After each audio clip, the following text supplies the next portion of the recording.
previo a esta reunión, señor presidente, hubo un comunicado de una facción de esta organización que pretendía decidir asuntos internos de Venezuela, lo cual para nosotros es inaceptable. Ese comunicado prejuzga, preordena, predetermina la conclusión de esta discusión. Incluso ya lo tienen decidido. O sea, su decisión es intervenir en los asuntos internos de Venezuela y como lo decidieron antes, vienen a tratar de consolidarlo acá. Eso para nosotros es inaceptable. Y por eso, señor presidente, le digo, no hay manera que ningún artículo 37B, 37A, 37C sea superior al primer artículo de la Carta que dice que no hay ninguna disposición de la Carta ni de esta organización que permita la violación del principio de la soberanía de los Estados.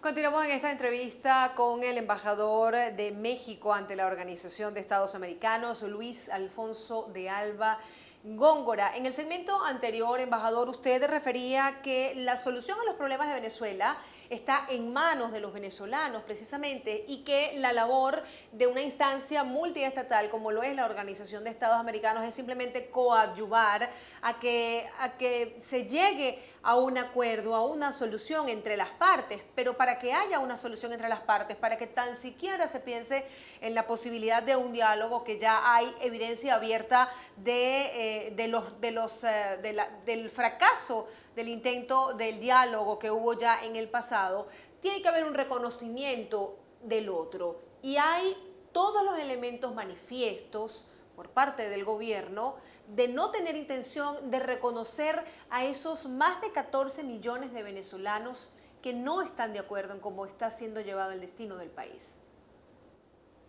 Bueno, mire, como usted misma lo señala, lo primero que tienen que hacer todos los actores, y eso también nos incluye a los estados miembros de la OEA, es un reconocimiento de los hechos. Y los hechos son que hay un gobierno, un presidente electo, pero también que hay una Asamblea Nacional igualmente electa y que los dos representan, con muchos matices desde luego, y más cuando se refiere uno a la Asamblea Nacional, representan fuerzas políticas con capacidad el día de hoy real de hacer un ejercicio político propio. Una vez que se reconoce la capacidad, llamémosla legitimidad, que dan sobre todo los votantes, las urnas, inmediatamente después hay que hacer un reconocimiento sobre la importancia de que todas las partes, y ahí sí sin excepción, gobierno y oposición, acaten los mandatos constitucionales. El espacio, el respeto al Estado de Derecho es fundamental. Y si se va a cambiar cualquier disposición o cualquier regla, tiene que ser el resultado de un consenso, de un acuerdo entre esas partes. Los diálogos sin compromisos, sin acciones concretas que además puedan verificarse su cumplimiento en plazos razonables, no son la solución. El diálogo debe ir acompañado de una negociación, de una identificación de puntos específicos, de pasos que tendrían que darse. Y nosotros hemos recogido ya en la OEA y a través no solo de la OEA, sino de varios pronunciamientos firmados por un grupo de países preocupados por la situación, hemos hecho nuestras muchas de esos puntos, de esos planteamientos. Tienen que ver con liberación de presos políticos, tienen que ver con la separación, el respeto a la separación de poderes, tienen que ver con el calendario electoral y desde luego también es muy, muy importante que empecemos a ver las consecuencias de la falta de acceso a medicinas, alimentos, la difícil situación económica que se está viviendo en el país. Embajador, es tal y como lo dijo el embajador venezolano ante la Organización de Estados Americanos, el embajador Samuel Moncada, ¿es comparable la situación que ocurre en México con la que ocurre en Venezuela para que él haya dicho que Venezuela necesita tanto a un grupo de la OEA como México necesita un muro en esa misma proporción? Bueno, miren, nosotros no necesitamos un muro. Yo creo que era una comparación pues, muy poco ingeniosa, muy poco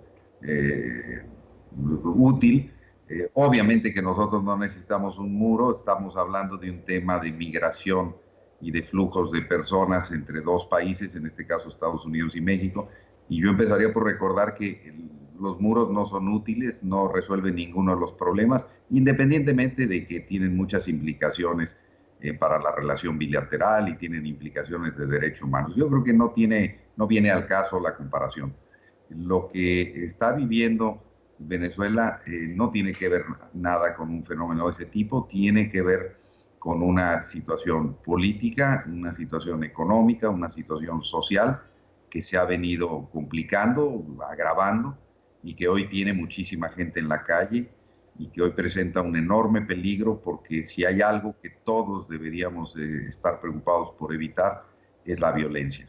Una violencia, por cierto, que además también en México ha cobrado la vida de periodistas. Tal es el caso de que tan solo en estos 5 meses del año han sido asesinados 6 periodistas.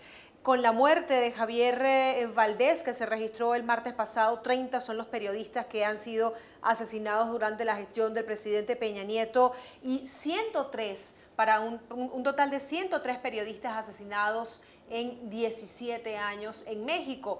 Y le planteo esto en esta conversación porque precisamente este ha sido uno de los temas con los cuales se han querido levantar argumentos para cuestionar la actitud de México ante la Organización de Estados Americanos por el caso de Venezuela. Mire, yo le empezaría por decirle que evidentemente cualquier muerte y más de un número elevado, en este caso de periodistas, es una tragedia y es una responsabilidad del Estado mexicano a atender estas situaciones y castigar a todos los responsables. El día de ayer mismo, el presidente de la República salió en un evento a anunciar una serie de medidas para reforzar los mecanismos de protección a los periodistas. Y en general, la violencia, las muertes de cualquier persona son lamentables.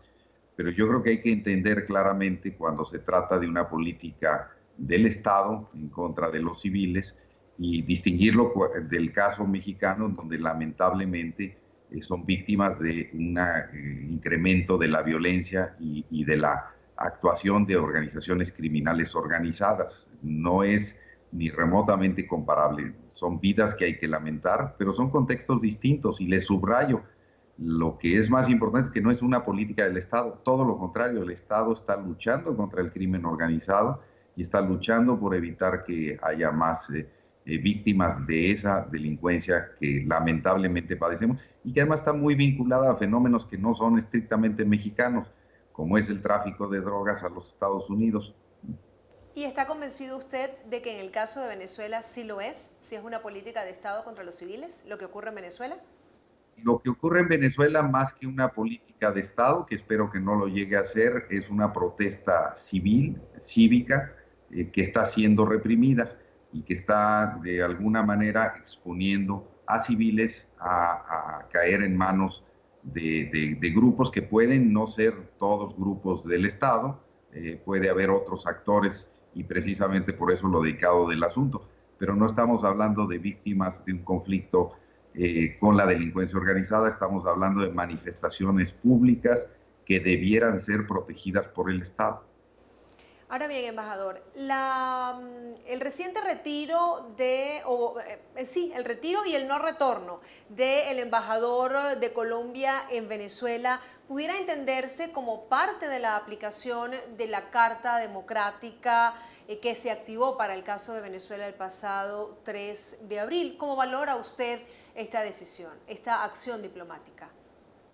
Mire, yo creo que esas decisiones no me corresponde a mí comentarlas. Yo creo que cada país toma las medidas que considera oportunas en el marco de las definiciones de su política exterior. En mi caso fui en algún momento llamado a consultas también a México por el canciller para hacer una evaluación. Lo mismo lo fue nuestra embajadora en Caracas.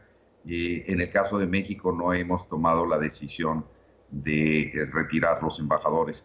Pero lo que sí le podría decir es que la Carta Democrática contempla una serie de medidas, de pasos para, primero que nada, fomentar una evaluación colectiva sobre la situación y la identificación de posibles acciones para tratar de coadyuvar a una solución. Y el retiro de embajadores no es uno de los puntos que figuren en ese instrumento. Es una decisión estrictamente nacional. ¿Habría alguna razón por la cual no llamar dictadura a lo que ocurre en Venezuela? Perdón, no la escuché bien. ¿Habría alguna razón por la cual no llamar dictadura a lo que ocurre en Venezuela cuando precisamente el 3 de abril, cuando se invocó la aplicación de la Carta Democrática Interamericana, pues se declaró en el seno de la OEA que hubo una violación del orden constitucional y que hay una grave alteración del orden democrático? Sí, tuvimos ese pronunciamiento y hemos expresado también otras preocupaciones en diversos instrumentos que ya le mencionaba, comunicados en particular, pero yo creo que es importante atenernos a lo que hemos señalado. Cuando hablamos de preocupación por una ruptura del orden constitucional, nos referimos particularmente a las decisiones que en su momento tomó el Tribunal Superior de Justicia, que se fueron revertidas en parte, y nos referimos también de manera muy directa al tema de la falta de reconocimiento de la autoridad constitucional de la Asamblea Nacional. Son dos hechos particulares que motivaron nuestra preocupación, pero eso no cuestiona el conjunto de las instituciones venezolanas, ni mucho menos me permitiría a mí emitir un calificativo tan general como ese. Bueno, muchísimas gracias, embajador, por haber compartido con nosotros estos minutos de su tiempo y por haberse dedicado, no solamente en esta entrevista, sino a través de la actuación en la Organización de Estados Americanos, a darle seguimiento a lo que ocurre en Venezuela. Muchísimas gracias, embajador. No, muchísimas gracias a ustedes, un gusto. De esta forma ponemos punto y final a esta entrevista, a esta edición de Aymara Lorenzo en su punto, en conversación que sostuvimos con el embajador de México ante la Organización de Estados Americanos, Luis Alfonso de Alba Góngora. Hasta una próxima edición.